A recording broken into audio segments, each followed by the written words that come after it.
Hello everyone, welcome back to Echocraft. I'm Echo, and I'm glad you're here. So settle in, relax, and let's begin. Am I the a-hole for refusing to let my sister announce her pregnancy at my wedding? I don't really know where to begin, except to say that this has been eating me alive for months. I'm hoping that by writing it all down I can sort through the mess in my head. I'm 28 years old and I got married last year to the love of my life, Daniel. We had been together for 5 years before tying the knot, and for me, the wedding wasn't about extravagance or tradition. It was about finally standing in front of the people I cared about most, making a promise to the man who had been my partner through every high and low. The planning took almost 2 years, partly because I'm meticulous, partly because life kept throwing curveballs. We saved, we budgeted, we argued about the guest list, we cried over the cost of flowers, but through all of it I felt steady, excited, like I was building a day that would reflect us, our story, our love. Now, I have one younger sister. Her name is Hannah, she's 26, and our relationship has always been complicated. She's the kind of person who walks into a room and everyone notices her. She's beautiful, funny, extroverted, always seems to have the spotlight without even trying. Growing up, I was the quiet one, the one with her nose in a book, the one teachers described as responsible and mature for her age. Hannah was the fun one, the one who got invited to every party, the one boys wrote notes to in class. Our parents loved us both, but I'd be lying if I said there wasn't a golden child effect. When Hannah wanted to quit ballet after one semester, my mum said, "That's okay, sweetie, you don't have to do things you don't love." When I wanted to quit piano after 5 years, my mum said, "Don't be irresponsible, you've come too far to stop now." Small things, but they added up. By adulthood, we weren't enemies, but we weren't close either. We texted on birthdays, saw each other on holidays, and occasionally went out for coffee. But there was always this quiet current of competition between us. So when I got engaged, Hannah was happy for me, or at least she said she was. She squealed on the phone, asked about the ring, offered to help me with planning, and for a while, it seemed genuine. She even came with me to look at dresses, though she spent more time taking selfies in the mirror than giving me feedback. 3 months before the wedding, she called me with her own big news. She was pregnant. It wasn't planned. She and her boyfriend Mark had only been dating for about a year, but she was thrilled. Nervous, but thrilled. And I was happy for her too. I congratulated her, sent her flowers, and told her she'd be a wonderful mom. A couple of weeks later, she called again. This time, her tone was different. She said, "So, I was thinking, maybe I could announce the pregnancy at your wedding. You'll have all the family there. It'll be such a beautiful moment, and it would take the pressure off me from having to tell people one by one." I didn't even know what to say. My stomach dropped. The thought of it made my chest tighten. I pictured the scene. Her clinking her glass, standing up in her flowy dress, hand on her stomach, beaming as she told everyone. The gasp, the applause, the tears. And in that instant my wedding, the day Daniel and I had poured ourselves into, would stop being about us. It would become about her. I didn't give her an answer right away. I told her I'd think about it, but for days I couldn't shake the image. People coming up to congratulate her instead of us. Guests whispering about baby names instead of talking about our vows. Photographers catching her announcement instead of our first dance. Finally, I called her back. I was gentle. I said, "I love you and I'm so happy for you. But no, I don't want you to announce your pregnancy at the wedding. That day needs to be about me and Daniel. You'll have so many other chances to share your big news, but this is the one day I've been waiting for." She went silent. Then she laughed, a sharp, disbelieving laugh. She said, "Wow, I can't believe how selfish you are. This isn't a competition." I tried to explain. I said it wasn't about competition. It was about boundaries, about honouring the meaning of the day. But she hung up on me. In the weeks leading up to the wedding, things spiraled. She stopped texting me. She skipped my bridal shower. When I reached out, she either ignored me or sent back one-word replies. Meanwhile, my mum started pressuring me. She said things like, "Would it really be such a big deal? Can't you just let her have her moment too?" She said I was being rigid, that family is supposed to share joy. I held firm. I told Daniel and he backed me completely. He said, "If you don't want it, that's all that matters. This is your day." The day of the wedding came, Hannah showed up with Mark wearing a pale pink dress and a pout. She refused to be in some of the family photos. She sat at the table with her arms crossed while everyone else mingled. During the toast, she clinked her glass like she was about to stand, and my heart stopped. But then she just raised her wine and said, "Cheers." She never announced, but she made sure her disapproval was visible in every sigh, every side-eye, every refusal to participate. Afterward, a few relatives from my dad's side called me dramatic. They said I could have just let her have 5 minutes, that weddings are about family, and her announcement would have been a joyful addition.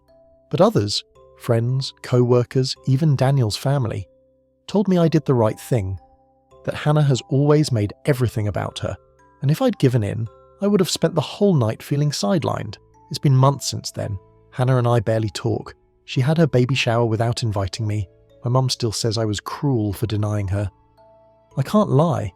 Part of me feels guilty. Like maybe I should have just let it go. Let her have her little announcement. But the larger part of me still believes I did the right thing. That my wedding was the one day I should have been allowed to be selfish. So here I am, putting it out to the internet. Am I the a-hole for refusing to let my sister announce her pregnancy at my wedding? That's the end of this story.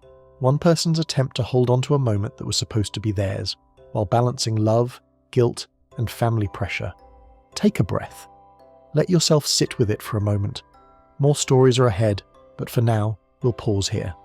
For this next part, I've got another long story, this time from r/TIFU. It's one of those moments where someone's small mistake spirals into something bigger, funnier, and more unforgettable than they ever imagined. So settle in and let's begin. Story. TIFU by volunteering to cook Thanksgiving dinner when I can't cook at all.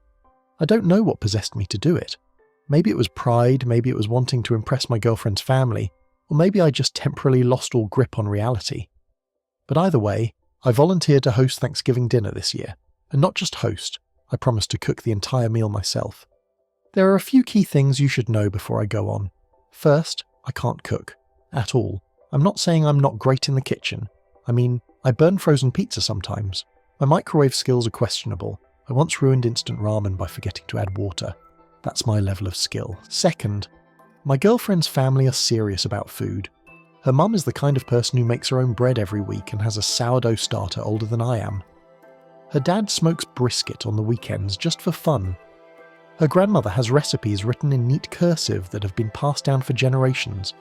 These people don't joke around about meals. Third, my girlfriend Sarah is an incredible cook herself. But for reasons I still don't fully understand, when her mum casually asked at dinner a few weeks ago who would be hosting Thanksgiving, I blurted out, "I'll do it!" Before Sarah could stop me, her whole family gasped in delight. Her dad said, "That's bold. I like it." Her mum clapped her hands and said, "Oh, that's wonderful." And Sarah just stared at me like I had volunteered to land on the moon without a spacesuit. That was the moment my doom was sealed. At first I figured it couldn't be that hard. Turkey, stuffing, mashed potatoes. People make it every year. I could Google recipes. I could YouTube tutorials. How bad could it be? Turns out, very bad. The week before Thanksgiving I made a plan. I wrote down everything I needed: turkey, vegetables, potatoes, cranberries, butter, flour, spices, you name it. The list was long but manageable, or so I thought. My first mistake was the turkey. I had no idea you had to thaw it for days in advance. I bought a 20-pound frozen turkey 2 days before Thanksgiving, plopped it in my fridge and thought, that'll do it. Spoiler, it did not. Thanksgiving morning it was still frozen solid like a bowling ball covered in ice. Panic set in. I googled how to quickly thaw a turkey and found all these horror stories about salmonella and food poisoning. Some people said to submerge it in cold water and change the water every 30 minutes, so that's what I did, for hours. My sink was just a massive icy bathtub for this bird. Meanwhile, I tried to make stuffing. The recipe said toast the bread cubes. Easy enough, right? Wrong. I cranked the oven too high, forgot about them while I wrestled with the turkey, and came back to find a tray of blackened smoking croutons. The smoke alarm went off, and my upstairs neighbour came down to check if everything was okay. I had to sheepishly wave a spatula and say, "Just testing the alarm." Next up, mashed potatoes. How hard could they be? Peel, boil, mash. Well, I peeled them, boiled them, but then forgot them on the stove while I tried to make cranberry sauce. By the time I came back, the potatoes had dissolved into a starchy soup. I panicked and tried to save them by adding flour, which only turned the whole pot into something resembling paste. The cranberry sauce was no better. I didn't know cranberries actually pop when you cook them. The first time one exploded, I screamed and jumped back like it was a gunshot. Red splatters decorated my stove, my shirt, and my cat, who had come to investigate. Hours slipped by in a haze of smoke, flour, and regret. Sarah popped in a few times to check on me, but every time she opened her mouth, I shooed her away, insisting I had it under control. I needed to prove I could do this. Finally, her family arrived. The apartment smelled interesting, a mix of burnt bread, overcooked sugar, and something vaguely metallic. Her mum sniffed the air and said, ambitious. Her dad clapped me on the back and said, can't wait to taste it. I forced a smile. The turkey was still a disaster. After hours in the oven, the outside was scorched while the inside was raw. I tried to carve it anyway, but the knife hit frozen meat, and her dad raised an eyebrow like he'd just spotted an alien. The stuffing was a pile of charred crumbs. The mashed potatoes were glue. The cranberry sauce looked like a crime scene. The only edible thing on the table was the bread rolls, which I hadn't made. I'd bought them from the store. Everyone sat down, plates in front of them, staring at the sad spread. I wanted to cry. I wanted to crawl under the table and never come out. And then, to my shock, Sarah's grandmother reached over, took a spoonful of the gluey potatoes and said, "You know what? This reminds me of the war years. We ate whatever we had, and it brought us together." She smiled kindly and added, "I think it's wonderful you tried." Her mum chimed in, "Cooking isn't about perfection, it's about effort, and this clearly took effort." She carefully picked at the turkey, avoiding the raw centre, and added, "Next time, we'll cook together." Her dad just laughed and said, "Well, pizza delivery's open on Thanksgiving, right?" And everyone burst out laughing. We ended up ordering 3 large pizzas, opening some wine, and playing board games. The food was a disaster, but the evening turned out fun. People teased me gently, but no one was cruel.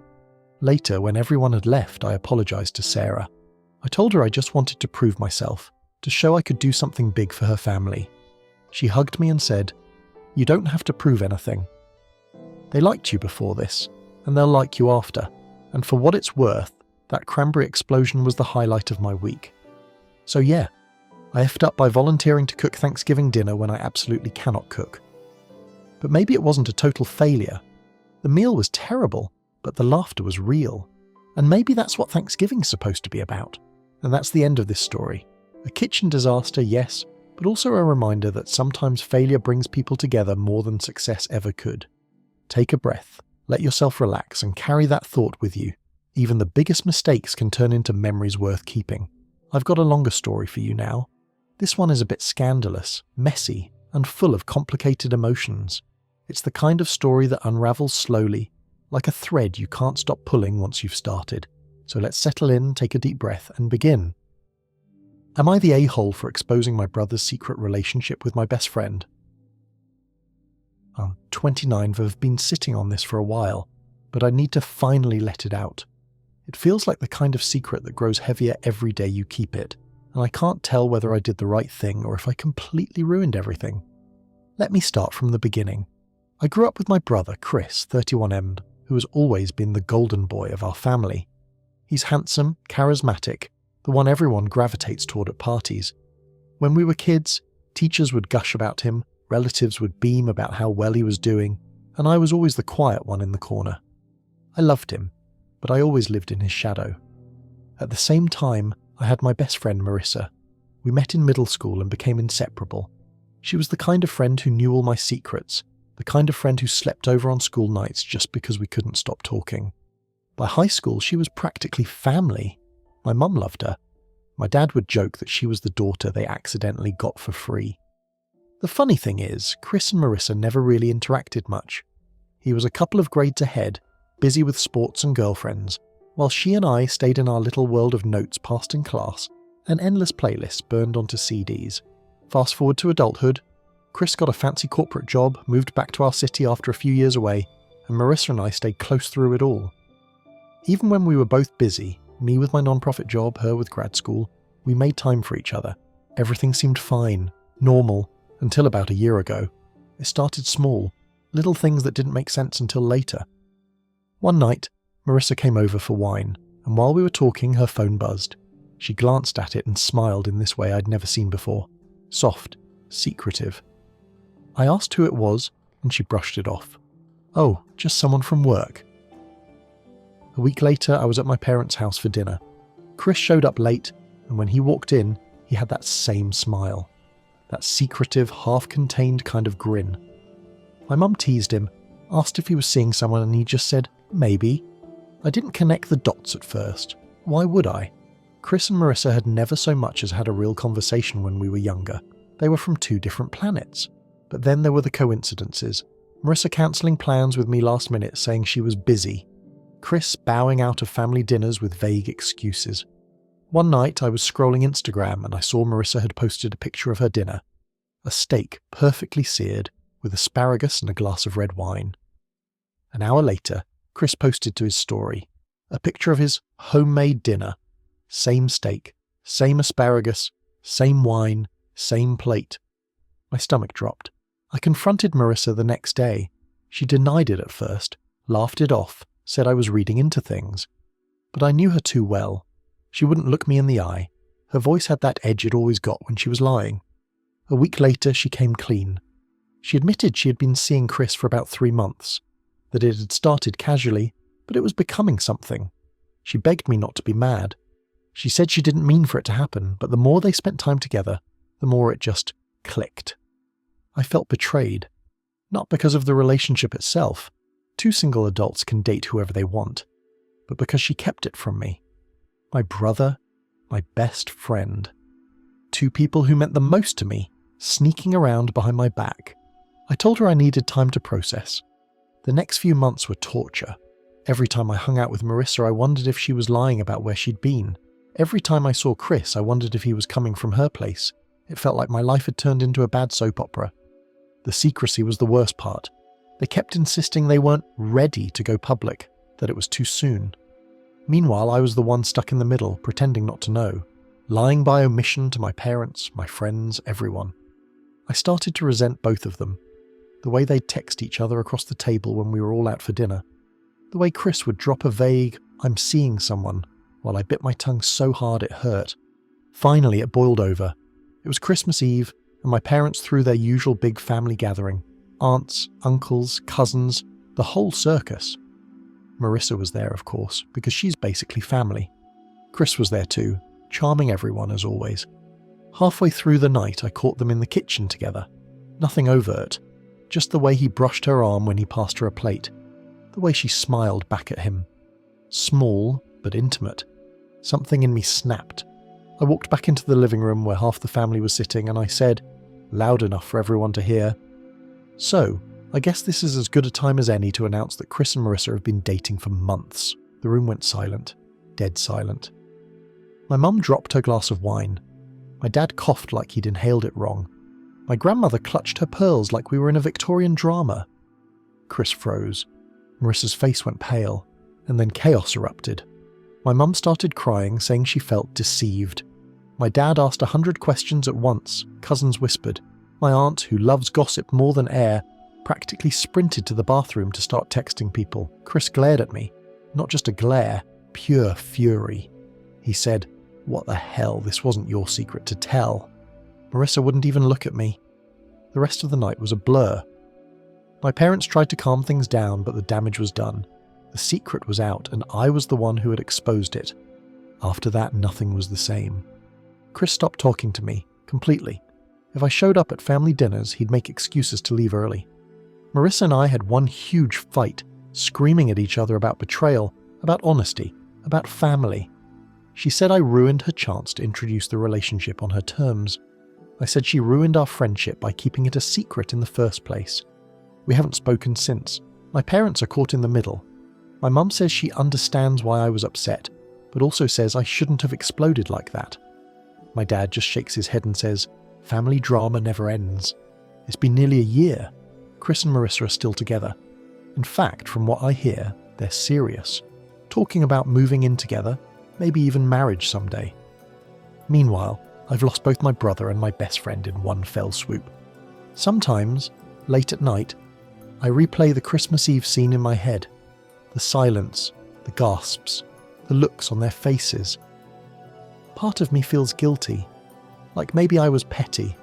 Maybe I should have kept my mouth shut and let them announce it on their own time. But another part of me feels justified. They were lying to me, sneaking around, making me complicit in their secret.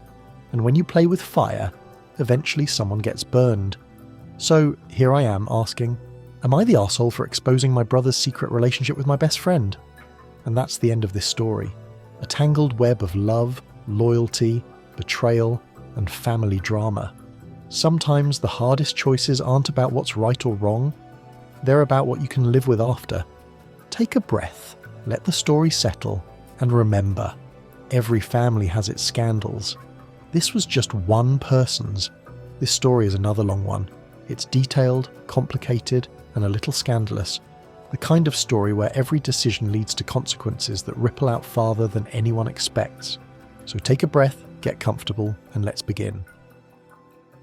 Am I the a-hole for reporting my boss after finding out he was having an affair with a co-worker? I, 30F, never thought I'd be the kind of person to get caught up in workplace drama.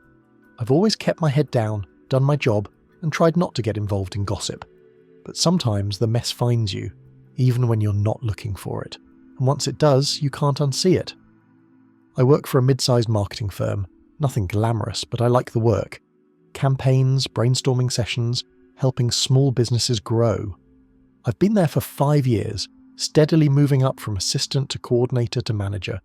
It's not my dream job, but it pays the bills and gives me a sense of stability. My boss, let's call him Mark, is in his 40s. He's slick, charming, the kind of guy who knows everyone's name and cracks just the right jokes in meetings.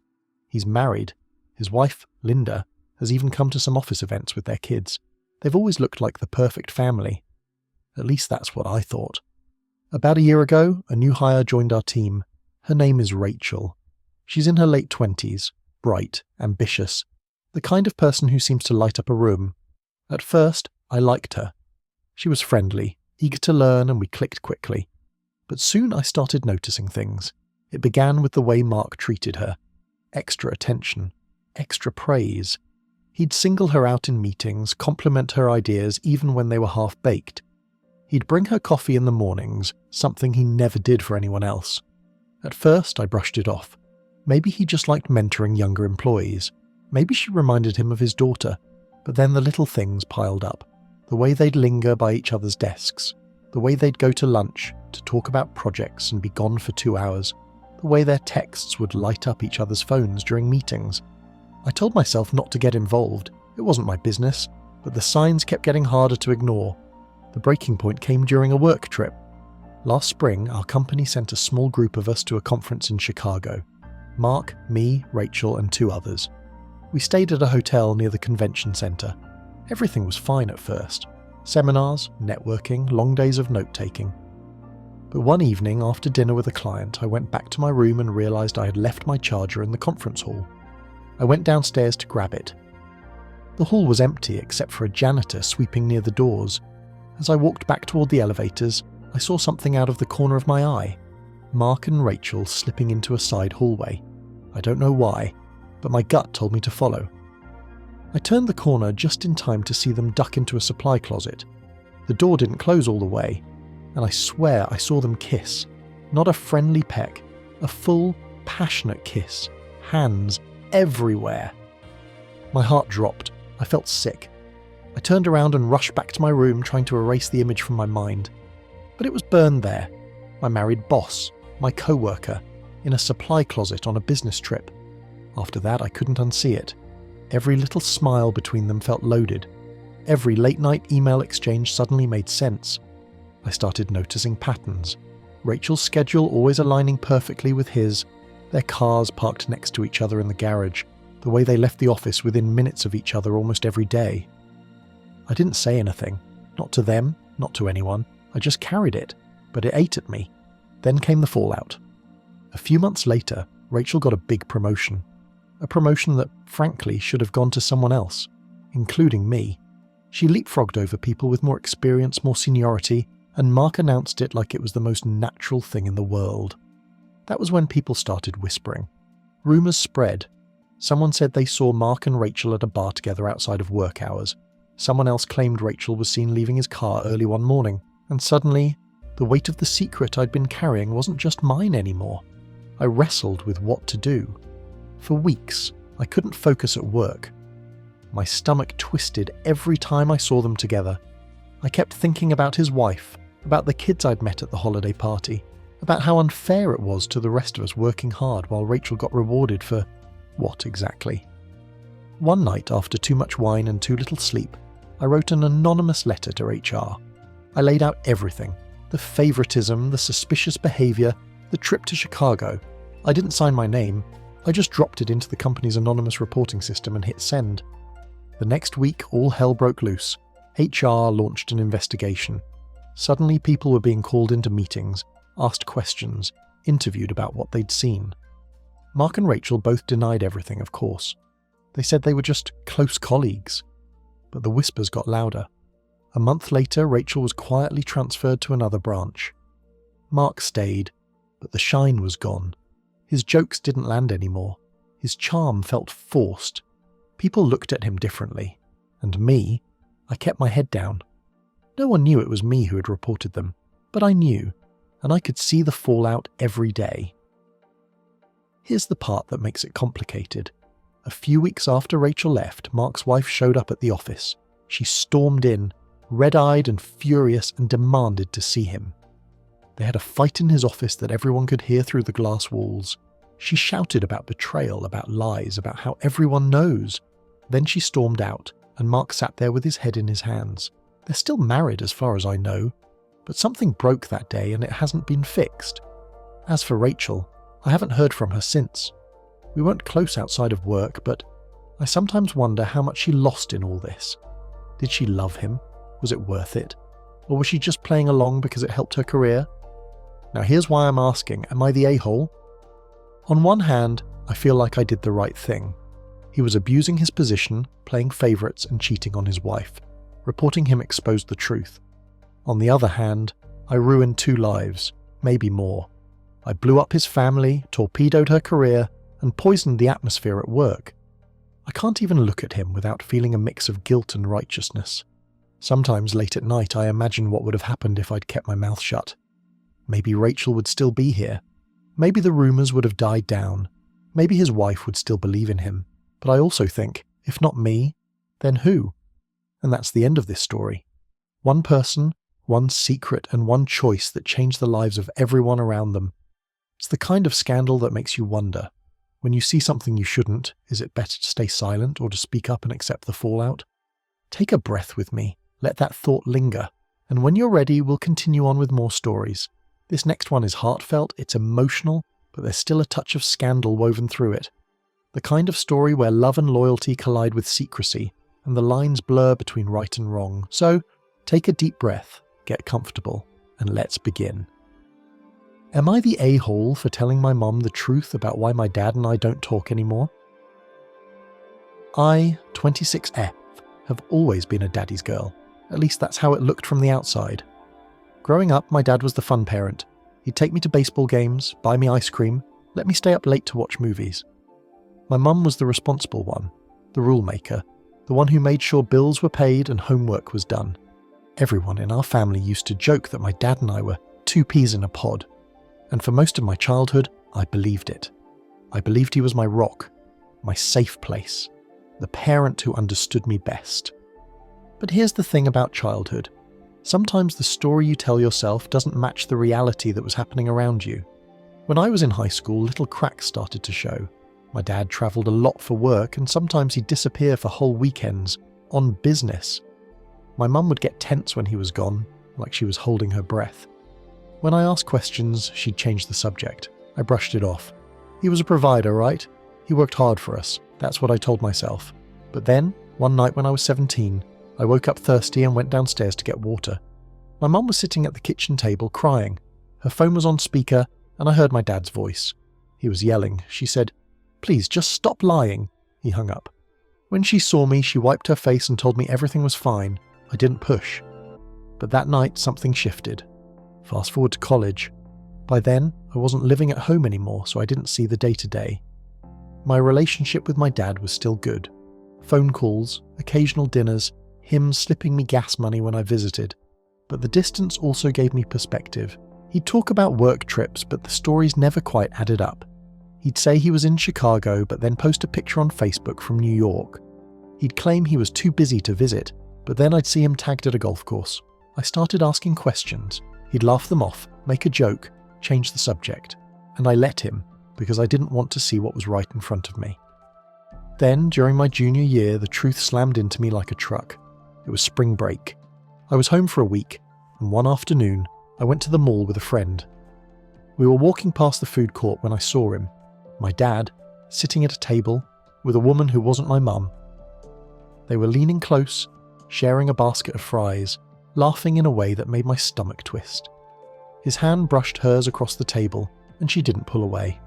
At first, I thought maybe it was a work lunch, but then he leaned in and kissed her, right there, in broad daylight, like it was the most normal thing in the world. My friend grabbed my arm and asked if I was okay. I couldn't answer. I felt like the floor had dropped out from under me. I didn't confront him right then. I couldn't. I just left, numb, my mind spinning. That night I texted him, "We need to talk." We met at a diner the next morning. He looked nervous. Before I could even say anything, he blurted, "You can't tell your mum." And just like that, the illusion shattered. He admitted it. He'd been seeing her, the woman from the mall, for over a year. He said he still loved my mum, but their marriage was complicated. He begged me not to say anything. He said it would destroy the family. I sat there staring at the man who used to be my hero and felt disgust, betrayed. He was asking me to lie for him, to carry his secret, and I did, for years. I pulled back from him after that, slowly, quietly. I answered his calls less often. I made excuses not to visit. I still saw him sometimes, but the bond was broken. I couldn't look at him without remembering that kiss in the mall food court. Meanwhile, my mum noticed the distance. She'd ask why I wasn't as close to him anymore, and I'd shrug it off, say I was busy. I never told her. I couldn't, until a few months ago. My mum and I were having dinner together, just the two of us at her kitchen table. We'd both had a glass of wine, and she was in one of those moods where she gets nostalgic. She said, "I'm so glad you and your dad are close. It makes me feel better knowing he's still a steady presence for you." And something in me cracked. I couldn't keep lying to her. I couldn't keep pretending he was the man she thought he was. So I told her.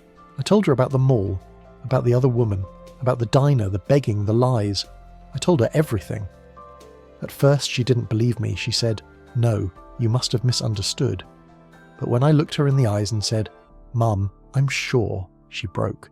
She cried like I've never seen her cry. Not just tears, full-body sobs. She said she'd suspected, but hearing it from me made it real. She said, "All those years I thought I was paranoid." I held her, and I hated him. The fallout was immediate. She confronted him. He denied it at first, then admitted it when she pressed. They had a massive fight, and for weeks they barely spoke. Now, they're working on things, whatever that means. Couples therapy, long conversations behind closed doors.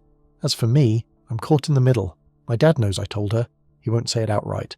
But the way he looks at me has changed. Cold, resentful, like I betrayed him. My mum leans on me constantly now. She vents, she cries, she asks me what she should do. I listen, but part of me feels like I broke something that can't be fixed. And here's the scandalous part. The other woman? She's still around. My dad still sees her, even now, even after everything. He swears it's platonic now, that they're just friends. But I don't believe him, neither does my mum, so here I am, stuck between the parents I love, wondering if I did the right thing. Did I save my mum from years of lies, or did I destroy her peace of mind? Am I the arsehole for telling her the truth? And that's the end of this story. A daughter, a father, a mother, and the heavy truth that can shatter a family when it finally comes out. Sometimes secrets protect us. Sometimes they poison us. And sometimes it's hard to know which is which until it's too late. Take a breath. Let it settle. We'll pause here, but more stories are still ahead. I've got another long story for you. This one full of scandal, secrecy, and fallout. It's the kind of story where every choice creates ripples, and those ripples eventually turn into waves. So settle in, get comfortable, and let's begin. Story. Am I the a-hole for telling my best friend's wife about his affair and losing him forever? I, 32M, never thought I'd be in this position. I've always been the guy who avoids drama, who minds his business, who doesn't stick his nose where it doesn't belong. But sometimes life doesn't give you that choice. Sometimes the truth shows up whether you're ready for it or not. This all started about a year ago. My best friend, let's call him David, and I have known each other since high school.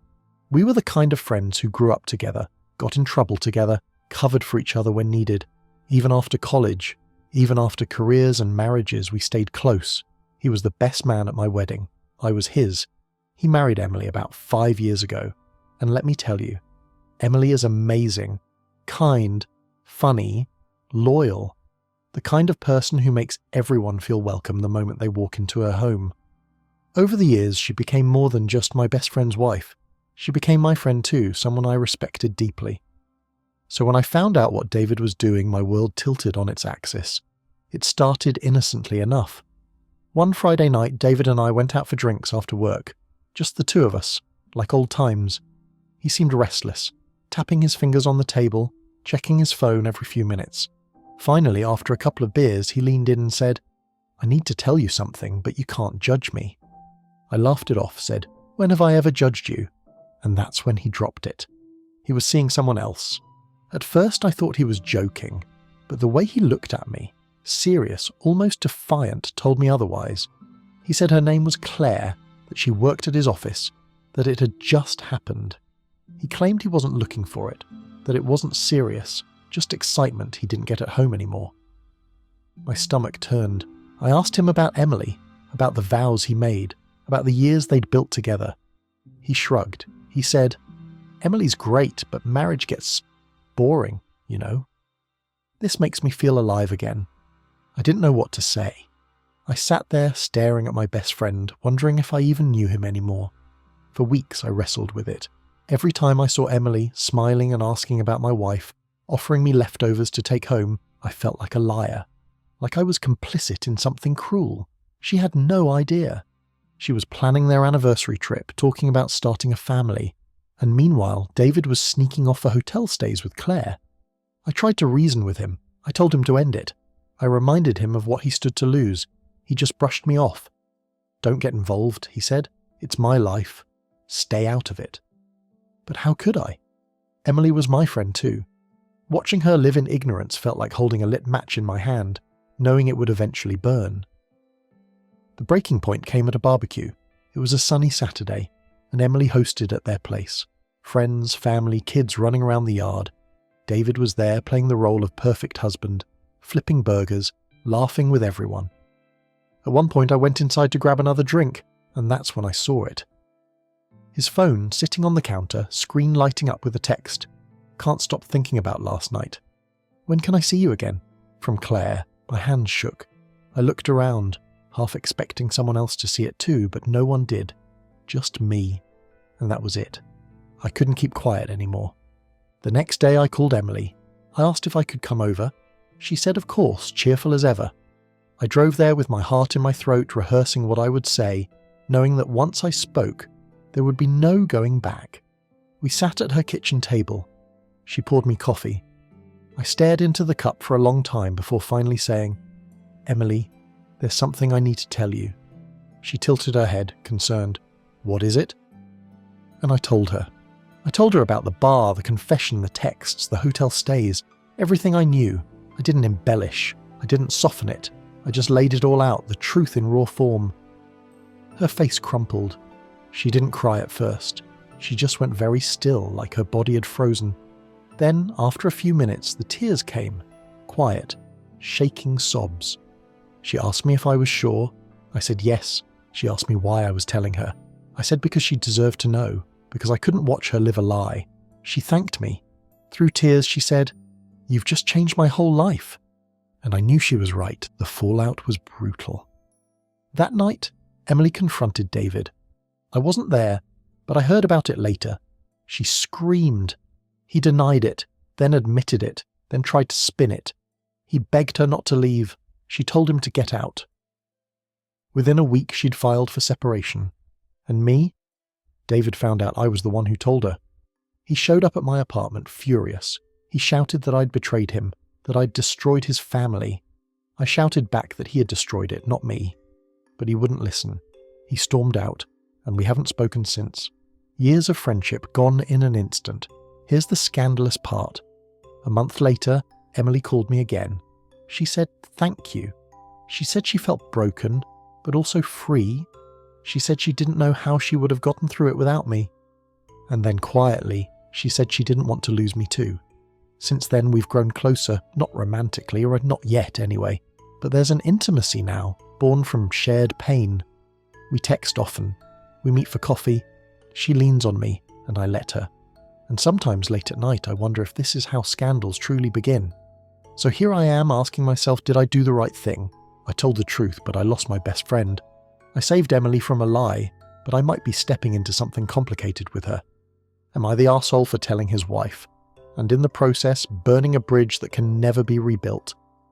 And that's the end of this story. A best friend's loyalty, a marriage broken, a secret revealed, and the scandal of telling a truth that destroys even as it frees. Take a moment to breathe, let it settle. We'll pause here, but there are still more stories ahead. I've got yet another story for you. Scandalous, yes, but also deeply emotional. It's about trust, loyalty, and what happens when the people you think you know best keep secrets from you. So take a deep breath, get comfortable, and let's begin. Am I the a-hole for going through my roommate's phone and finding out? She's been lying about everything. I 25F live with my roommate Kelly, 26F. We've been living together for about 2 years, and until recently I would have told you she was one of my closest friends. We met in college. I was a junior, she was a senior. She was the loud, fun one, always dragging me to parties, always the centre of attention. I was more introverted, happy to sit on the couch with a book. But somehow, we clicked. She made me feel braver. I made her feel grounded. At least that's what she used to say. After graduation, when I was looking for a place in the city, she suggested we get an apartment together. It made sense. Splitting rent, sharing space, keeping the friendship alive. So we did. The first year was great. We had movie nights, cooked together, even threw a few parties. People joked we were like sisters, and I believed it. But then, little things started to happen. At first, it was just small lies. She'd say she was working late, but then I'd see her tagged in pictures at a bar. She'd claim she couldn't afford her half of the utilities, but then a package from an expensive boutique would show up at the door. I brushed it off. Everyone lies a little, right? Everyone exaggerates, but the lies started stacking. She told me once that she was dating a guy named Matt. She even showed me pictures. Handsome, tall, worked in finance. They went on dates, she said. He bought her flowers, took her to concerts. But then one day, while scrolling Instagram, I noticed something strange. The pictures she'd shown me, the ones of Matt, were actually from a stranger's account. A real guy, sure, but someone she didn't know. She just saved the photos and pretended they were hers. My stomach dropped. I didn't confront her right away. I wanted to believe there was some explanation. But it got worse. She told her parents she'd gotten a promotion. She didn't. She told our friends she was taking a trip to Paris. She wasn't. She even claimed she'd been sick with pneumonia once, bedridden for weeks. Except, I lived with her. She was fine. It was like she built her life on lies, one stacked on top of the other, and none of us noticed until the tower started to wobble. I started keeping my distance. I still lived with her, still shared bills, but I stopped trusting her stories. And then came the night that changed everything. It was a Tuesday. She'd gone out and I was home alone. I heard her phone buzz on the coffee table. Normally I'd never touch someone else's phone, but something in me snapped. I picked it up. I told myself I'd only look for a second just to see if my suspicions were real, and what I found was worse than I could have imagined. Her texts were full of lies. She had entire conversations with people where she pretended to be someone else, a different name, a different job, a different life. She had a fake Instagram account where she posed as a model, stealing photos from strangers. She even had a fake LinkedIn profile claiming she was a lawyer at a prestigious firm. I felt sick. But the worst part was the messages about me. She told people I was clingy, pathetic, that she only lived with me because rent is cheap. She mocked me for reading instead of going out, called me boring, even joked that she was doing charity by being my friend. I put the phone down, shaking. When she came home that night, I couldn't even look at her. I went straight to my room and shut the door. The next morning I confronted her. I told her I knew about the lies, the fake accounts, the things she said about me. At first she denied it. She said I was imagining things. But when I told her I'd seen the messages, her face went pale. She exploded. She screamed that I had no right to go through her phone, that I was the one in the wrong, that everyone lies and I was just too uptight to understand. I shouted back that friends don't lie like that. Friends don't pretend. Friends don't trash you behind your back. We didn't speak for days. Since then, things have been tense. We still live together, but the friendship is gone. She avoids me, I avoid her, and the apartment feels heavy with silence. Our friends are divided. Some say I crossed a line by going through her phone. Others say she's toxic and I should move out. And me? I don't know. Part of me feels guilty for snooping, but part of me feels justified. If I hadn't looked, I'd still be living in her web of lies. So am I the arsehole? And that's the end of this story. A friendship built on lies, a betrayal discovered, and the scandal of a truth that might have been better left hidden. Take a moment to breathe, let it settle, and remember, sometimes the people we think we know best are the ones wearing the biggest masks. This story is the last one for this collection. It's long, messy, and full of scandal, but also layered with emotion and regret. The kind of story that lingers when the telling is over. So settle in, let the words flow over you, and let's begin. Am I the a-hole for telling my sister-in-law the real reason my brother left her? I, 34F, never thought I'd be the one to blow up my family, but here we are.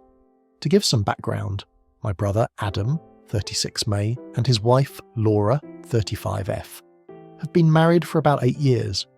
They seemed perfect from the outside. Cute house, good jobs, 2 kids, family photos on the mantle. They hosted barbecues, sent Christmas cards, did all the things that made people say, wow, they've really got it together. But I knew better. Adam has always had, let's just say, a wandering eye. Even back in high school, he couldn't stick with one girlfriend for more than a few months without getting caught up in someone new. He's handsome, charming, and knows it. People forgive him easily, which is maybe why he's never changed. When he married Laura, I hoped, really, truly hoped, he'd grow up. And for a while, it looked like he had. He was attentive, affectionate, the doting husband and dad. But then, about 3 years ago, I started to notice cracks. It was little things at first. Him leaving family dinners early, claiming work stuff. Him being glued to his phone, smiling at texts he wouldn't explain. Him making excuses not to go on trips with Laura, even though she begged him to. I didn't want to believe it. I didn't want to see what was right in front of me. But then I did. One night I was out with some co-workers at a bar across town. And there he was, my brother, sitting at a corner table with a woman who definitely wasn't Laura. They were laughing, leaning close, holding hands under the table, and then, as casual as breathing, he kissed her. I froze. I wanted to storm over and call him out, but I couldn't move. I just sat there, staring, until my co-worker whispered, "Isn't that your brother?" I left without saying anything to him. But the next day I confronted him. He didn't even deny it. He just sighed and said, "Laura doesn't get me anymore. She's too focused on the kids. I need more than that." I told him he was being selfish. That marriage isn't about being constantly entertained. He rolled his eyes and said, "Don't start. You wouldn't understand." And that was that. Months went by. I knew he was still seeing the other woman. Sophie, her name was. He kept it quiet, but not quiet enough. He and Laura fought more. He came to family events alone more often. And then, about 6 months ago, he dropped the bomb. He and Laura were separating. He told the family it was irreconcilable differences, that they'd grown apart. Laura was devastated. She called me sobbing, saying she didn't understand what went wrong, that she thought they were fine. And here's where the scandal comes in. I couldn't take it anymore. I couldn't listen to her cry about how she wasn't enough when I knew the truth. I couldn't watch Adam paint himself as the victim while hiding what he'd done. So I told her. I sat with Laura at her kitchen table, her eyes red and swollen from crying. I took a deep breath and said, Laura, I need to tell you something. Adam isn't leaving because you grew apart. He's leaving because he's been seeing someone else. At first she shook her head. She said, no, that can't be true. But when I told her I'd seen it with my own eyes, her face changed. She went silent, then whispered, oh my God. She cried harder than I've ever seen anyone cry. She said she'd suspected, but she'd hoped she was wrong. She said, I gave him everything. I built my life around him. I sat there holding her hand, feeling like I'd just detonated a bomb. The fallout was brutal. Laura confronted Adam. He lost it. Not at her, but at me. He called me, screaming, saying I had no right to interfere. He said I'd ruined his chance to end things amicably. I shouted back that he had ruined it by cheating, by lying. Now, the family is divided. My parents are furious with me. They say I should have stayed out of it, that telling Laura only made things worse. My mum said, we don't air dirty laundry. Family problems stay in the family, but Laura thanks me every time she sees me. She says I gave her the truth she needed to move on, that she can finally stop blaming herself. As for Adam, he hasn't spoken to me in months. He's still with Sophie, living in some apartment across town. From what I hear, he barely sees his kids anymore. And me? I'm stuck wondering if I did the right thing. I lost my brother, I fractured my family, but I gave Laura the truth. So here I am asking, am I the arsehole for telling my sister-in-law why my brother really left her? And that's the end of this story. It's in the end of this collection. Scandal, heartbreak, betrayal, and truth. 8 stories, each one a different window into the complicated lives people share online. I hope these stories kept you company, whether you listened to them while studying, drifting off to sleep, or just needing something calm in the background. Thank you for being here with me tonight. Thank you for listening. Take care of yourself, rest well, and until next time, this is Echo, signing off from Echocraft. Good night.